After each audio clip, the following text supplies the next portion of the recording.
1년 1독 성경 읽기 오늘은 47일째 레위기 7장에서 9장까지 우리 내용도 살펴보고 함께 읽어보도록 하겠습니다.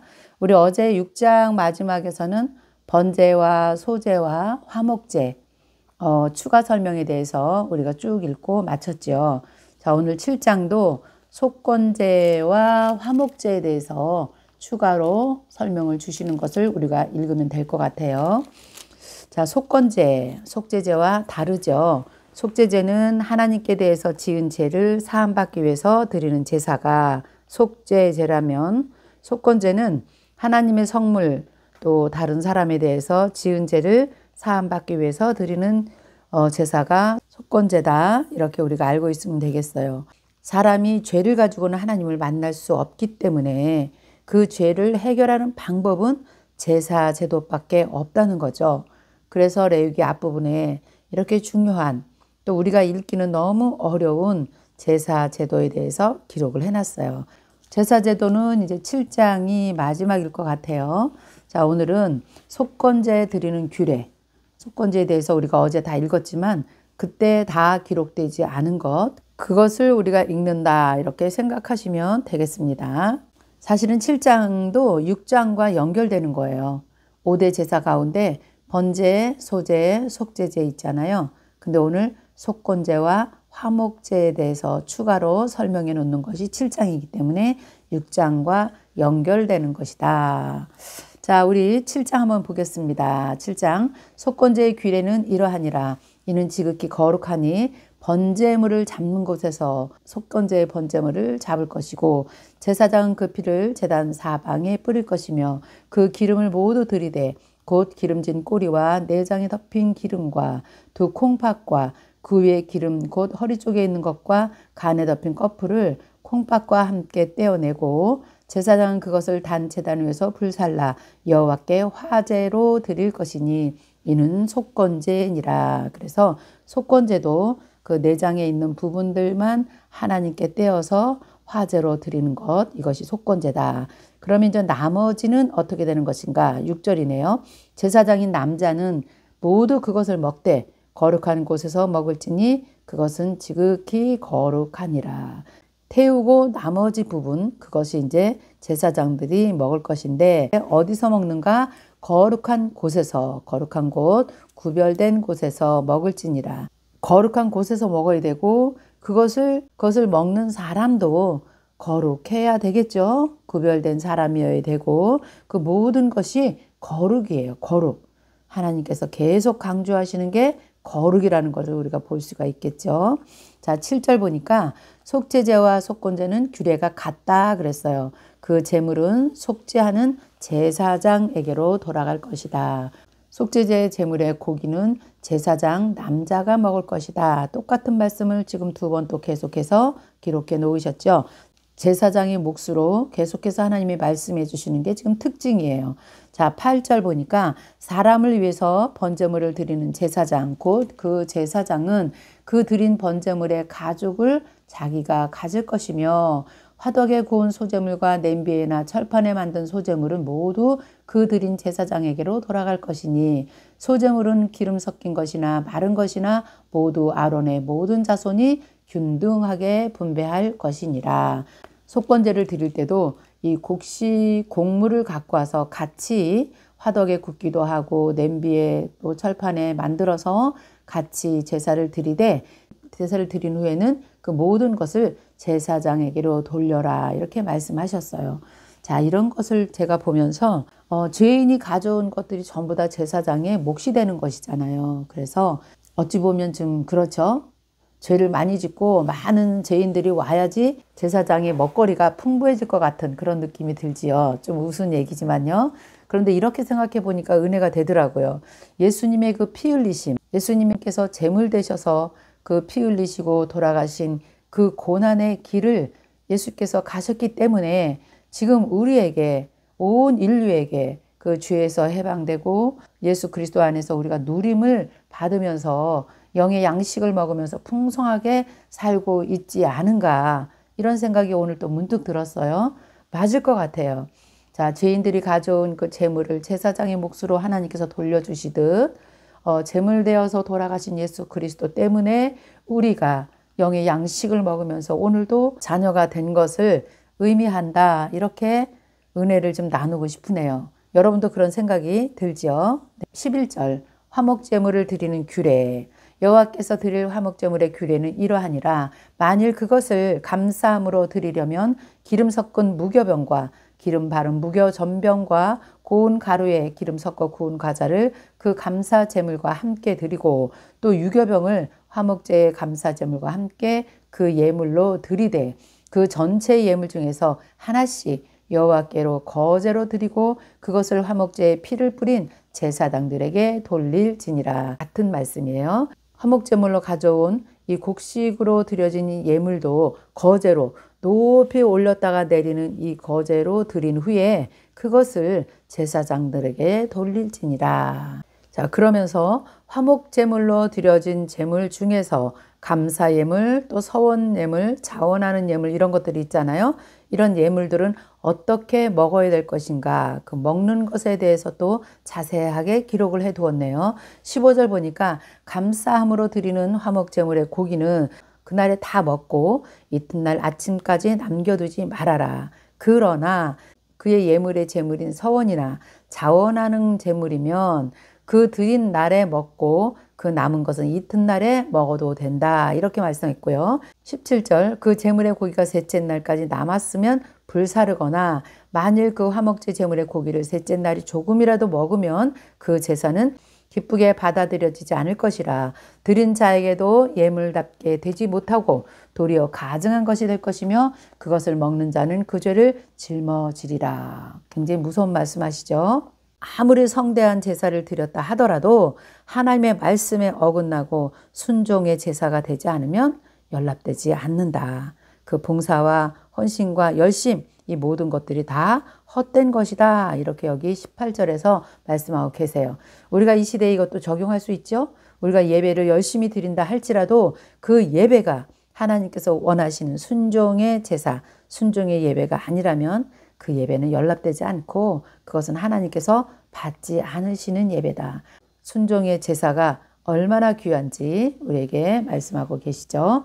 그리고 19절 그 고기가 부정한 물건에 접촉되었으면 먹지 말고 불사를 것이라. 그 고기는 깨끗한 자만 먹을 것이고 만일 몸이 부정한 자가 여호와께 속한 화목제물의 고기를 먹으면 그 사람은 자기 백성에서 끊어질 것이고 만일 누구든지 부정한 것, 그 사람의 부정이나 부정한 짐승이나 부정하고 가증한 무슨 물건을 만지고 여호와께 속한 화목제물의 고기를 먹으면 그 사람도 자기 백성에서 끊어지리라. 22절 볼까요? 피와 기름은 먹지 마라. 이거 우리 많이 읽고 왔지요. 하나님께서 계속해서 말씀해 주셨던 것 같아요.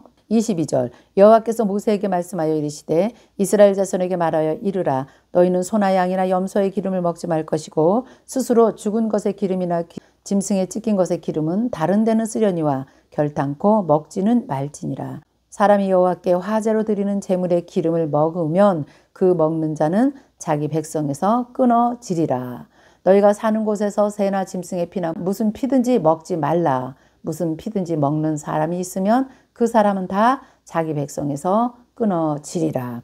하나님은 반드시요 하라 하지 마라를 우리 백성들에게 분명하게 주신 것을 우리가 보게 되잖아요. 성경은 피와 기름은 먹지 말라. 왜 그럴까요? 육체의 생명이 피에 있기 때문에 그렇습니다. 그래서 노아 홍수 이후에 하나님은 육식을 허락하셨어요. 그러나 그 고기는 먹되 동물의 생명인 피 그 자체, 그 피는 절대 먹지 마라. 이렇게 아예 창세기 때부터도 하나님께서 가르쳐 주신 것을 지금 계속해서 말씀하세요. 생명은 여호와께 있기 때문에 피를 그렇게 중요하게 계속해서 말씀하고 계시는 것이죠. 자, 이제 28절 화목제물 중에서 제사장이 받을 소득 또 하나님이 챙겨주시네요. 다 제사를 드리고 남은 것 중에서 30절 볼까요? 여호와의 화제물은 그 사람이 자기 손으로 가져올지니 그 제물의 기름과 가슴을 가져올 것이고 제사장은 그 가슴을 여호와 앞에 흔들어서 요제를 삼고 그 고기의 앞부분, 가슴 부분을 요제로 삼아요. 앞뒤로 이렇게 흔들어서 하나님께 드린 다음에 그 기름은 제단 위에서 불사르고 가슴은 아론과 그의 자손에게 돌릴 것이며 또 너희는 그 화목제물의 오른쪽 뒷다리를 제사장에게 주어서 거제를 삼을지니 거제는 높이 들었다 내리는 거죠. 아론의 자손 중에서 화목제물의 피와 기름을 드리는 자는 그 오른쪽 뒷다리를 자기의 소득으로 삼을 것이니라. 내가 이스라엘 자손의 화목제물 중에서 그 흔든 가슴과 든 뒷다리를 가져다가 제사장 아론과 그의 자손에게 주었나니 이는 이스라엘 자손에게서 받을 영원한 소득이니라. 아멘. 이렇게 제사를 드리고 남은 그 제물은 제사장들에게 하나님께서 제사장들의 몫이라고 이렇게 챙겨주시면서 그들이 받을 영원한 소득이다 또 말씀하셨잖아요. 우리에게도 하나님께서 이렇게 예수 그리스도로 말미암아 예수님의 그 피 흘리심의 그 제물이 되셔서 우리가 오늘도 이 영의 양식을 먹으면서 하나님 제사장의 몫으로 우리에게 예수 그리스도를 주신 것을 감사합니다. 이런 마음으로 오늘 제사를 우리가 이제 마무리하는 것입니다. 그리고 이제 35절에서 38절까지는 레위기 1장에서 지금까지 읽은 제사에 대한 총 정리를 지금 다시 한번 한 거예요. 번제부터 마지막 속건제까지 다 기록했잖아요. 그래서 이 모든 것을 다시 한번 총 정리를 해주면서 7장이 마무리가 되네요. 한번 읽어볼게요. 35절. 이는 여호와의 화제물 중에서 아론에게 돌릴 것과 그의 아들들에게 돌릴 것이니 그들을 세워서 여호와 제사장의 직분을 행하게 한 날 곧 그들에게 기름 부은 날에 여호와께서 명령하사 이스라엘 자손 중에서 그들에게 돌리게 하신 것이라 대대로 영원히 받을 소득이니라.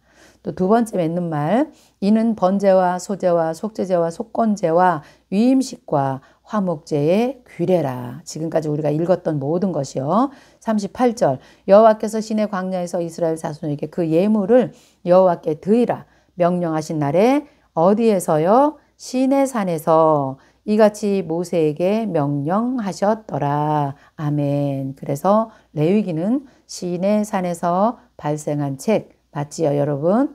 자, 7장까지 읽은 내용 좀 총정리를 하면서 7장이 마무리가 되네요. 자, 이제 우리 8장 볼까요? 8장은 아론과 그의 아들들의 제사장 위임식이에요.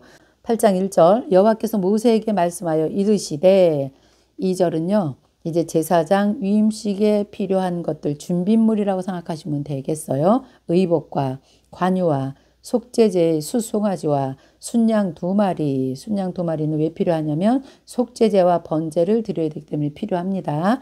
무교병 한 광주리를 가지고 온 회중을 모으라.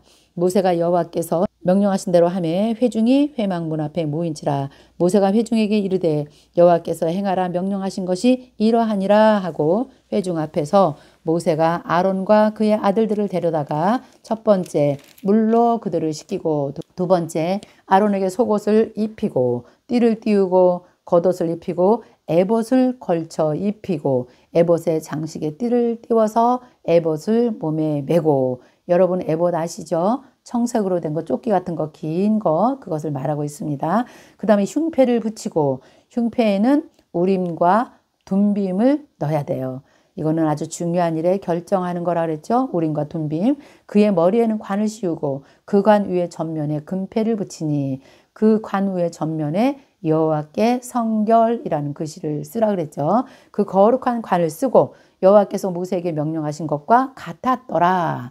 이게 이제 대제사장의 옷을 지금 다 입혔다는 것이죠. 그리고 모세가 관유를 가져다가 성막과 그 안에 있는 모든 것에 다 발라서 거룩하게 하고 그 제단에 7번 뿌리고 또 그 제단과 그 모든 기구와 물두멍과 그 받침에 발라 거룩하게 하고 또 관유를 아론의 머리에 붓고 그에게 발라 거룩하게 하고 모세가 또 아론의 아들들을 데려다가 그들에게는요 하얀 옷을 입혀요. 세마포 옷을 입힙니다. 그들에게는 속옷을 입히고 세마포 옷, 하얀 옷 그것을 입히고요. 띠를 띄우고 관을 씌우니 여호와께서 모세에게 명령하신 것과 같았더라. 출애굽기에서 하나님께서 말씀하신 대로 그대로 모세가 지금 했다는 거예요. 자, 14절 보겠습니다. 모세가 또 속죄제의 숫송아지를 끌어다가 아론과 그의 아들들이 그 속죄제의 숫송아지의 머리에 안수하고 모세가 잡아서 그 피를 가져다가 손가락으로 그 피를 제단의 네 모퉁이 뿔에 발라 제단을 깨끗하게 하고 그 피는 제단 밑에 쏟아 제단을 속하게 거룩하게 하고. 지금 우리가 한번 읽었던 거예요. 어제 우리가 읽었던 거 지금 다시 읽는 거예요. 그러니까 여러분들이 쭉 읽으세요. 제사장도 속죄제와 번제를 반드시 드리고 그 다음에 백성들의 제사를 이제 드려주는 것이에요. 이것이 너무너무 중요한 것 같아요. 제가 보니까 지금도 우리가 적용되는 거예요. 이런 것이 구약이기 때문에 지금은 적용되지 않는다. 이거는 제사야, 옛날 이야기야. 그게 아니에요. 이게 어떤 의미를 갖고 있을까요? 지금도 예배를 인도하시는 목회자들도 이렇게 반드시 해야 됩니다. 먼저 속죄제 드려야 되죠. 번제 드려야 되죠. 회개해야 되죠. 내 모든 잘못을 하나님께 먼저 예배를 인도하기 전에 철저하게 회개의 기도가 하나님께 있어야 되는 것이죠. 그래서 이건 너무 저는 지금도 중요하다고 생각을 합니다. 그리고 난 후에 성도들과 함께 하나님께 예배할 수 있는 그런 자격을 얻는 것입니다. 이건 너무 중요하다고 저는 생각을 해요. 그래서 구약의 제사 이야기로만 끝날 것이 아니라 우리가 이런 걸 읽으면서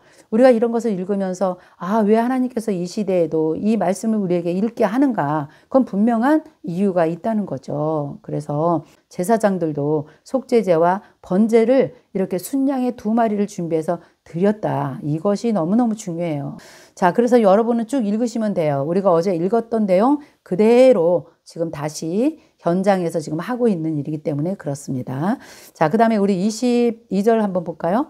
또 다른 순양, 곧 위임식의 순양을 위임식에 드리려고 또 따로 준비했던 거예요. 그 제사를 드릴 때 아론과 그의 아들들이 그 순양의 머리에 안수하고 이것도 모세가 잡고 그 피를 가져다가 아론의 오른쪽 귓뿌리와 그의 오른쪽 엄지손가락과 그의 오른쪽 엄지발가락에 바르고 아론의 아들들을 데려다가 모세가 또 똑같이 그렇게 해서 그 피를 바르고 모세가 그 피를 제단 사방에 뿌렸다 그랬어요. 자, 이것도요. 출애굽기 29장에 하나님께서 말씀하셨어요. 제사장 위임식 때 반드시 이렇게 해라. 그래서 모세가 지금 그대로 하고 있는 거예요. 모세가 짐승을 잡은 거예요. 피를 가지고 아론과 아론의 아들들에게 이렇게 오른쪽에 엄지손가락, 엄지발가락에 발라주었어요. 그 뜻은 제가 출애굽기 29장에 설명을 해두었습니다.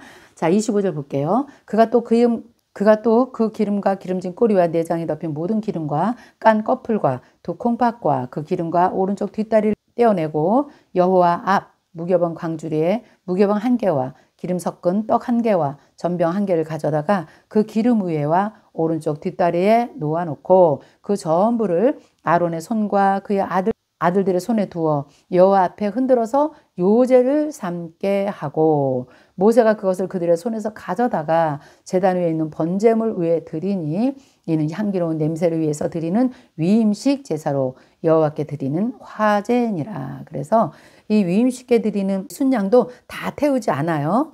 기름과 내장을 다 꺼낸 다음에 번제물이 타고 있는 그 위에다가 불사르게 하는 것, 이것이 위임식 제사다 그랬어요. 그러면 고기는 남아있겠죠. 그러니까 29절이에요. 이에 모세가 그 가슴 부분을 가져다가 여호와 앞에 흔들어서 요제를 삼았으니 이것이 이제 모세의 몫이라 그랬네요. 여호와께서 모세에게 명령하심과 같았더라. 그래서 앞부분, 가슴 앞부분은 모세 것이다. 30절 모세가 관유와 제단 위에 피를 가져다가 아론과 그의 옷과 그의 아들들과 그의 아들들의 옷에 뿌려서 아론과 그의 옷과 그의 아들들과 그의 아들들의 옷을 거룩하게 하고 모세가 아론과 그의 아들들에게 이르되 내게 이미 명령하시기를 아론과 그의 아들들은 먹으라 하셨은즉 너희는 회막문에서 그 고기를 삶아 위임식 광주리 안에 떡과 아울러 그곳에서 먹고 고기와 떡의 나머지는 불사르고 위임식은 이래 동안 행하니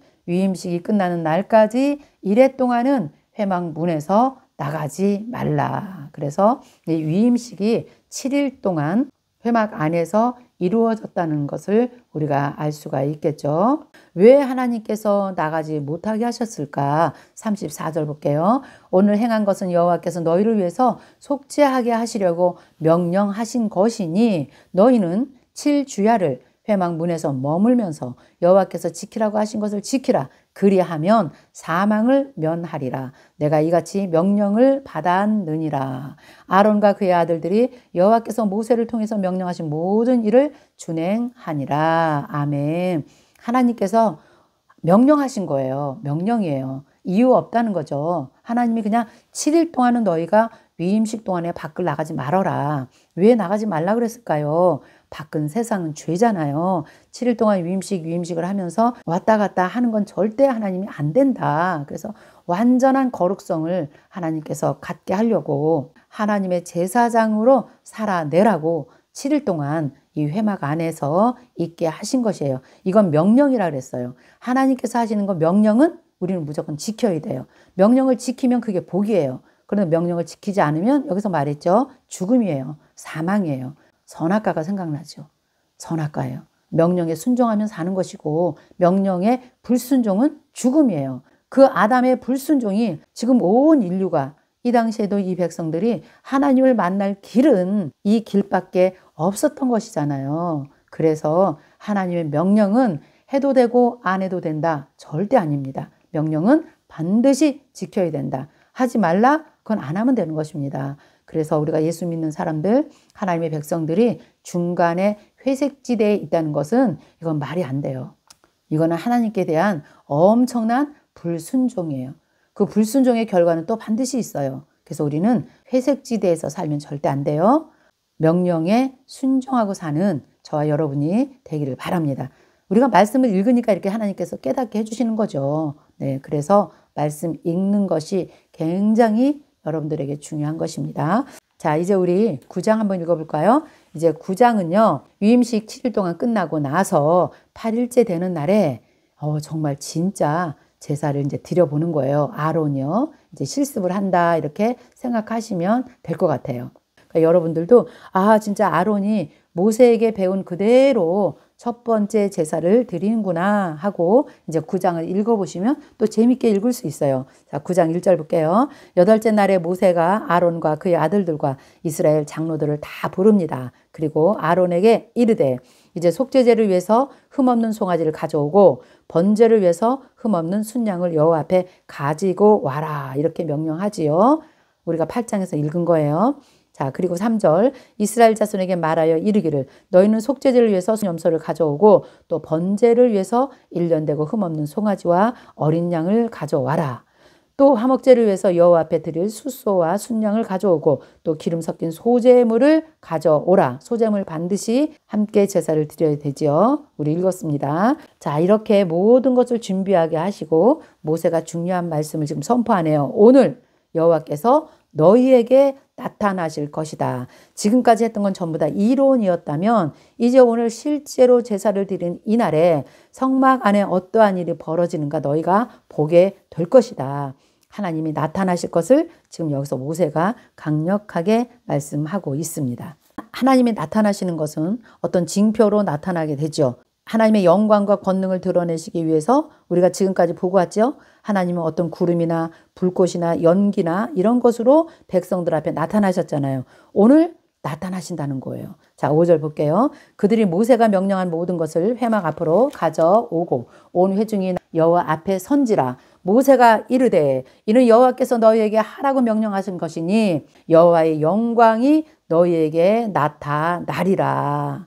하나님이 함께 임재하고 계실 것을 지금 너희가 볼 것이다. 이걸 지금 말하고 있죠. 7절 모세가 또 아론에게 이르되 너는 제단에 나아가서 내 속죄제와 내 번제를 드려서 너를 위하여 백성을 위하여 속죄하고 또 백성의 예물을 드려서 그들을 위해서 또 속죄도 하고 여호와의 명령대로 하라 이렇게 말하죠. 8절 이에 아론이 제단에 나가서 자기를 위한 속죄제를 먼저 드립니다. 송아지를 잡지요. 아론의 아들들이 그 피를 아론에게 가져오니 아론이 손가락으로 그 피를 찍어서 제단 뿔들에게 바르고 그 피는 제단 밑에 쏟고, 이게 번제단이에요. 번제단 뿔에 바르고. 10절 그 속죄제물의 기름과 콩팥과 간 껍풀을 제단 위에 불사르니 여호와께서 모세에게 명령하심과 같이 했다는 거예요. 그 고기와 가죽은 진영 밖에서 불사르니라.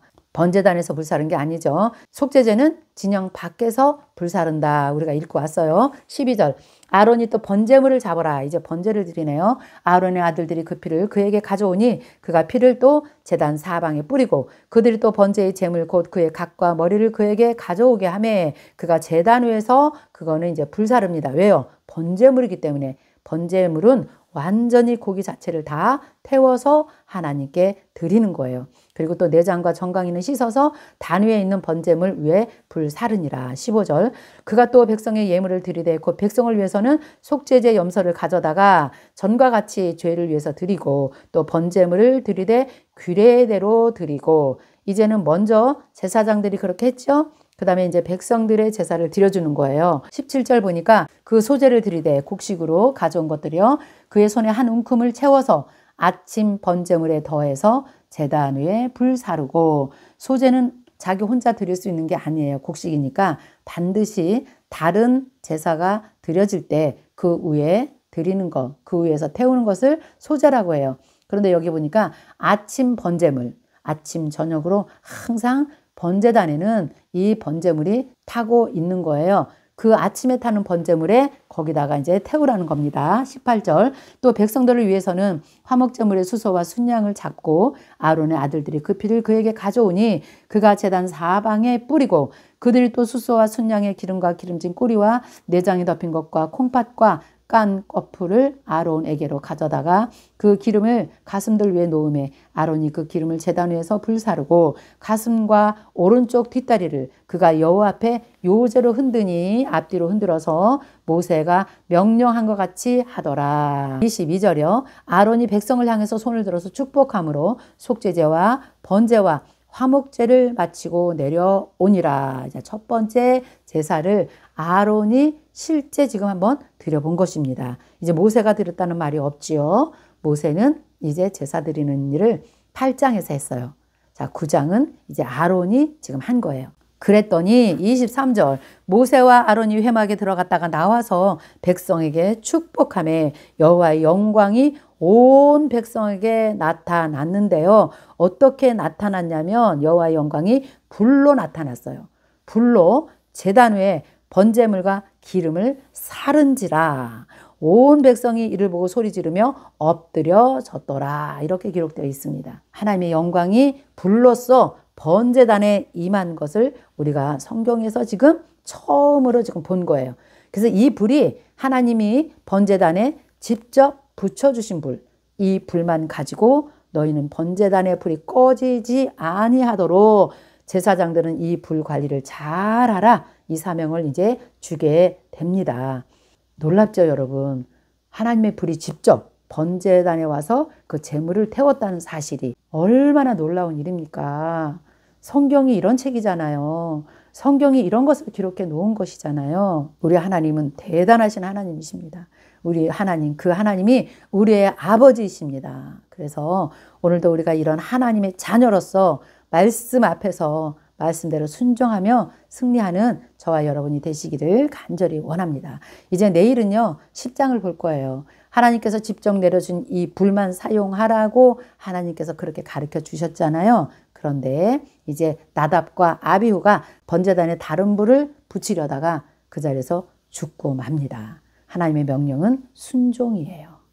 자, 오늘은 여기까지 하겠습니다. 여러분 내일 뵙겠습니다. 안녕히 계세요.